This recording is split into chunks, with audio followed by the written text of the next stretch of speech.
Hello, hello. Hello, Pius. Hello. So, we've got some interesting stories today. So, I'll also be covering these on the shorter podcast version, which I will start doing on Saturdays. So, you can now expect that on Saturdays at 7 p.m. British summertime. So, during GMT, that will go to 6 p.m. So yeah, let's get started with the main show here. So as I previously said, this is the final Sandro Linux community podcast, at least for now. Perhaps we might go back to this format. We'll see what happens. But yeah, it has been fun doing this. It's been very fun.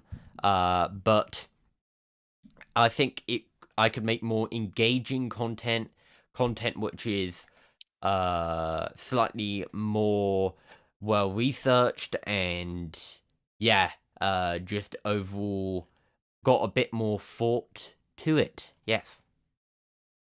Anyway, yeah. So let's now get into the actual news stories. So, if you're watching the recording, hey guys, it is the 31st of May, 2024. I hope you guys are doing well out there. So, hello, Pigus. Hello. Hello, so today we are discussing, to start with, Apple's launch of the Vision Pro internationally. So, of course, the Vision Pro has already been launched in the USA, and now it is actually going to go on sale in the international market. So, previously, we have seen reviewers sort of dunk on the Vision Pro a bit. It's not really been the most well-received Apple product. However, now they are going to be launching this device in international markets, I'm guessing with a very similar price tag to the US. So it still will be very expensive for you to buy. But now international consumers will get the opportunity to check out this device, and I guess we'll see how this goes with international consumers, because of course there are differences in different markets when it comes to consumer preferences. Perhaps in some countries this may be more popular than the US, but we'll have to see. Have you got any thoughts, Piggis? No. I mean, I imagine that this is just going to be one of the less successful Apple products, because so far it does not seem to have got gained much traction. And of course, in the Apple space, most products that Apple launch gain quite a lot of traction early on. So Apple actually launching this device, which hasn't actually been that well received, is a bit unusual for them. So we'll have to see whether they continue pushing ahead with VR and AR, or whether they just decide to discontinue the Vision Pro. What do you think will happen, Piggis, in your opinion? They should They should what? discontinue the product.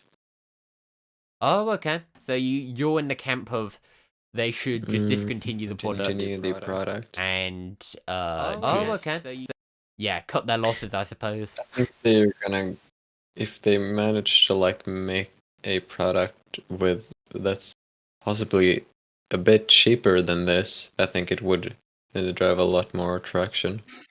Yeah, I mean, if they did manage to make a like $300 headset, something a bit more in a reasonable realm. Even $1,000 would Mm. probably be a lot more reasonable, and a lot more Apple consumers would be willing to pay that price tag.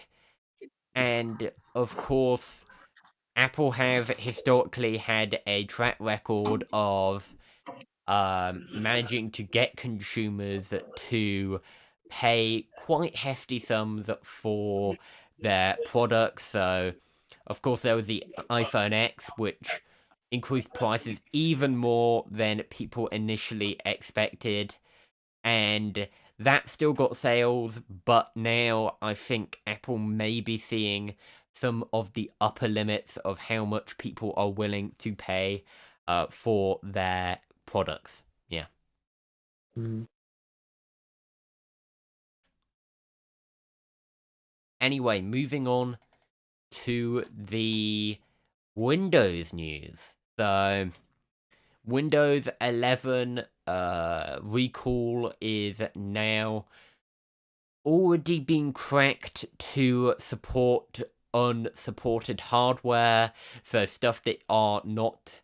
So the Copilot Plus PCs were the PCs that were meant to run this software, but apparently some people have already managed to find a way to run this software on older ARM chips. So Copilot Plus has been had a bit of a mixed reception, because some people have criticized the recall feature. A lot of people saying it's very creepy, taking so many screenshots. However, there are, of course, the AI features which are a bit less controversial, like AI upscaling and other AI features which, of course, aren't as invasive. But now apparently you can use recall on these slightly lower end devices. So that does make people wonder whether their limit on who can actually use recall may actually just be a bit of an artificially imposed barrier. Whether you actually need those 10 um, TOPS, tops, I don't know.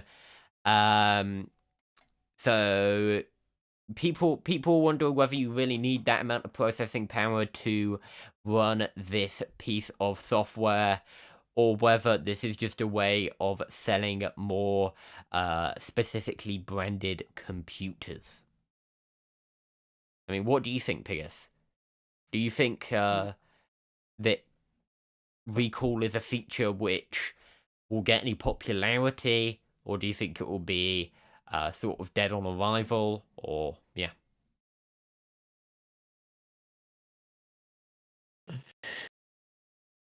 I don't know. Yeah, I mean, we can't be sure for now.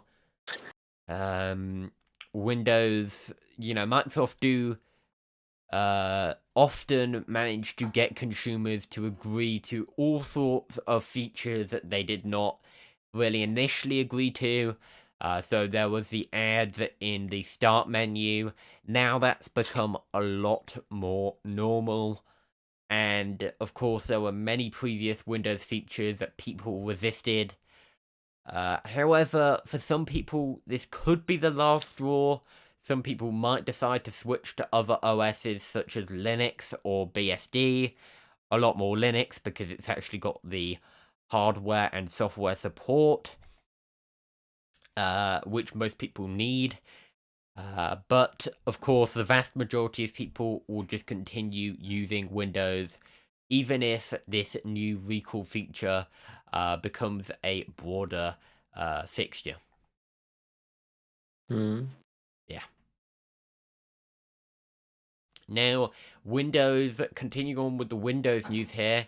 Windows subsystem for Linux is now apparently getting a big memory update. So, for those unaware, Windows subsystem for Linux is basically a way of running running Linux on your Windows system. So within Windows, and apparently previously some people were experiencing memory issues with this piece of software. So apparently now they've introduced some more features to improve this memory management and make Windows subsystem for Linux take up less system resources. So yeah.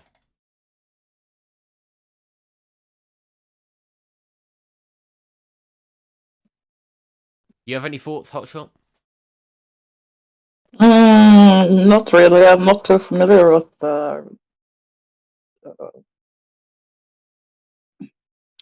Linux. Okay. Yeah. So. But I know that PS will be happy with the update. Yeah. I mean, it's still Windows, so. Yeah. I mean, you don't want to be running Windows to start with, so.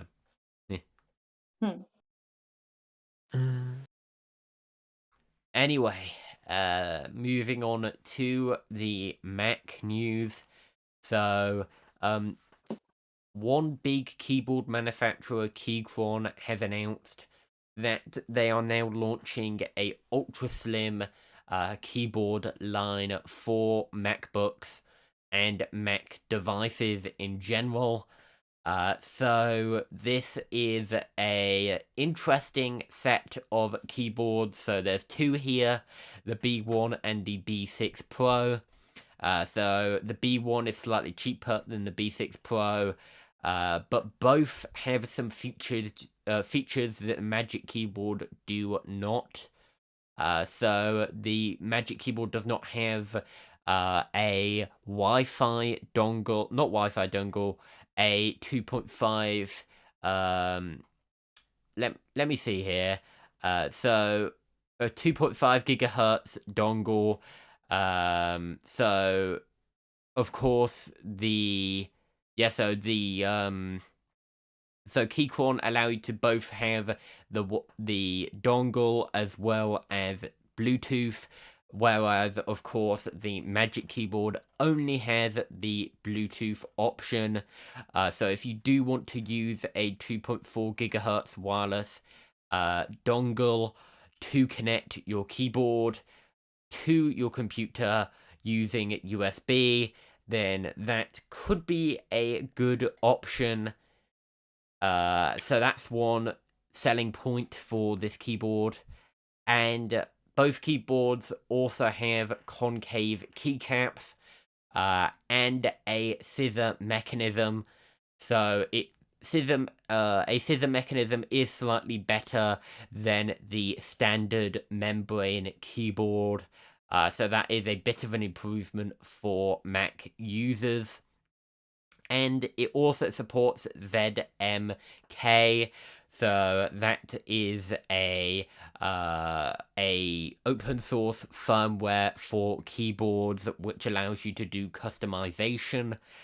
So you can use that to customize the key map or perhaps the macros which you use. So that's one cool feature. And it is also cheaper than the Magic Keyboard. So the Magic Keyboard without Touch ID goes for $100 to $129, whereas the one with Touch ID goes from $149 to $199. Whereas the cheapest Keychron here only costs $39.99, and the other only costs $44.99. So that is quite a savings. That's more than half the price. So yeah, so that's that's cheaper than half price. So that is a good deal if you are in the keyboard market and you use a Mac. Have either of you tried out the Keychron keyboards? No. I don't think so. I've personally got a Keychron K4. It's a pretty good keyboard. It works quite well. There are some differences with the K4 compared to these models. So the K4 does have mechanical switches, which this one does not. And of course, it will be a bit cheaper because it does not have mechanical switches. However, for many people, they won't exactly care too much about what switches are in their keyboard. But for many tech enthusiasts, they probably won't be buying this keyboard. Do you guys use mechanical keyboards or do you use membrane? I used to, but now that I'm on laptop, uh, I'm not anymore. Yeah, cool. But I used to have one of those. I think it was 60%, so it was quite small. Oh, okay. Mhm. That's cool. What about you, Yeah. Piggers? Do you still use a mechanical keyboard? Yes, I do. Yeah. But yeah, I think mechanical keyboards do have quite a. I do much prefer mechanical keyboards over Mhm. membranes Mhm. because, they do feel a lot better when you're typing, and the overall just a nicer experience. So I would personally pay slightly more for a mechanical keyboard, but that's just my preference. Yeah, I would too. Yeah. The So other ones were quite clunky when you're getting used to mechanical. yeah, yeah. It takes a while to get used to mechanical, but then there's pretty much no going back. Or for you, there is going Yeah. back, but yeah. Yeah, but it wasn't voluntary, so. Okay. You could always plug But in. if you're looking at the yeah, I don't have it anymore. I lost it, unfortunately. Oh. Um, but if you look at the pictures, they're not that much different from a regular like Mac keyboard, right? No, they're not that different. However, they do have some features that some people might actually want, such as USB-C. Of course, they're going to use that over Mhm. Lightning. So overall, Yeah, but yeah, just the size of it, the yeah, it's got a Mac how slim keyboard. it is. And, It's yeah. it's got the size of a regular Magic keyboard. Yeah. Anyway, Oh, so it's just ultra go. slim for their preference, What do you say? or like compared to their, is it just ultra slim compared to their other lines of keyboards? Yeah.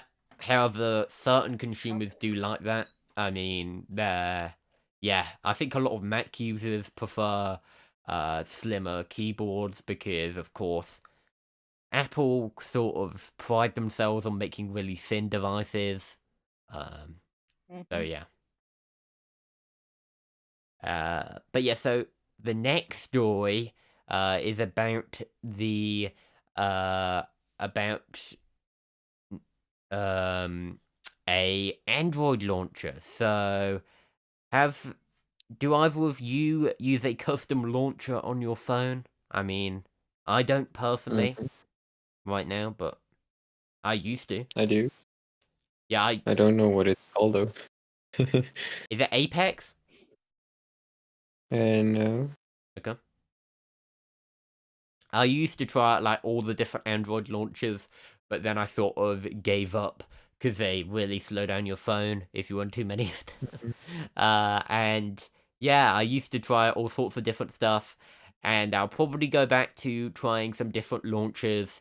A while back, I was given the opportunity to try a paid launcher, which was pretty cool. So I'll probably be doing a review on that when I have time. And yeah, there's all sorts of cool launchers out there. And this one, Niagara, I don't. Okay. Launcher apparently has a summer update, so this apparently has a load of new icons for different apps. So, of course, custom app icons is quite a big feature of custom launchers. It's quite a big customization. And now this apparently adds 101 new Anycons. So I'm guessing Anycons are this launcher's special custom app icons. And you can now apparently also use an enhanced search functionality, as well as a new built-in calculator on the home screen, as well as contacts. So that could be helpful for some users who use that launcher. Anyway, moving on to the miscellaneous news. So Threads desktop app has been launched, and it looks a lot like Instagram. So Threads is apparently pushing a new update for its user interface on desktop, and it looks a lot like the Instagram app. Do either of you use Threads? I don't, so I've not got the best expertise on this one. No, I don't. Goodness. You see, I felt this was the wrong crowd potentially. Wrong crowd for people using Instagram Threads, but yeah. So there's apparently a new UI for desktop users. Comment down below if you or if you're currently watching in the live chat whether you enjoy the new UI. If you're an Instagram user, perhaps it's not your cup of tea. Let us know. But now let's move on to another Instagram story. A lot about Instagram this week. A story that sort of confuses me. I don't get the point in this one. So there is now trial reels. So these are reels which you can only see if you are not a follower of the account. So basically, it's reels for people who don't actually care. So everybody can see it except from the people who actually care about you. That's great, you know. That's exactly a really healthy idea, and yeah. Like, wouldn't you want to get more content from the person? Like, shouldn't you not follow people now? Because you can then see more content by them. But isn't that like another type, another like subcategory of reels? Yeah. Or is it just an implementation to So right now it's an what it already is? Right now it's an experiment, but apparently it's called sharing to non-followers. Oh, so can followers still see your stuff? No, they can't. But why? What? Not at all? Yeah, no, the creator, it says Instagram test trial reels which don't display to a creator's followers. So basically this is so you can test out an idea on people who perhaps wouldn't have seen your content before without potentially risking your existing follower base. But I think this Yeah, could... it could be like if a creator wants to like switch lanes, so to speak. Yeah. They can do that and still maintain their following. Yeah, I think that is a part of the consideration here, but I don't feel this would go much further than it being an experiment, because I think this Yeah, probably won't catch on that well with Instagram users. no, I think it might be like um a way for them to change their algorithm. Yeah, maybe. Anyway, let's move on to the last story here. So T-Mobile is set to acquire most of US Cellular. So we have no Farmer Josh or Crash. So we don't have any Americans here today.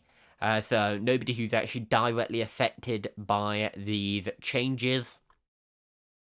But T-Mobile is a very big provider in the US. They provide actual infrastructure for US telecoms, and so does US Cellular. So T-Mobile buying most of US Cellular's operations is big news for the US telecom space.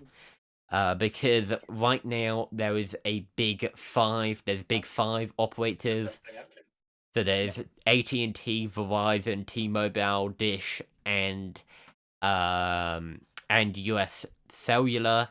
And if this deal goes through, that will mean there's only 4 big telecoms providers. If T-Mobile ends up actually fully taking over this brand. Of course, if they do still have this as a separate brand, perhaps it will still have a bit more competition. But if they open up the US Or cellular telecoms to T-Mobile customers, perhaps that could lead to less competition in the long run. Do you have any thoughts?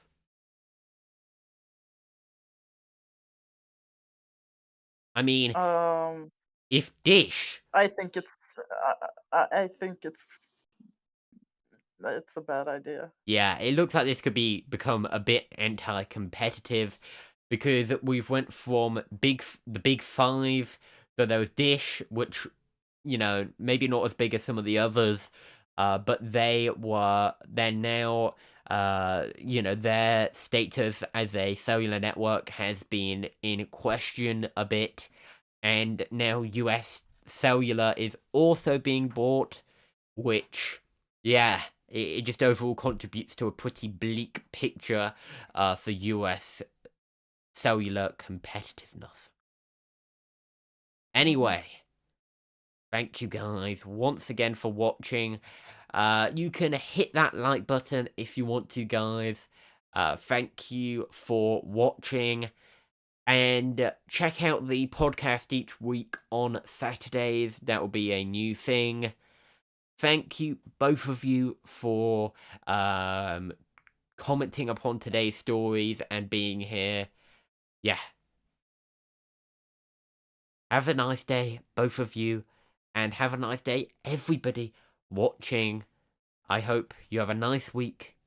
A goodbye. Thank you. Thank you. You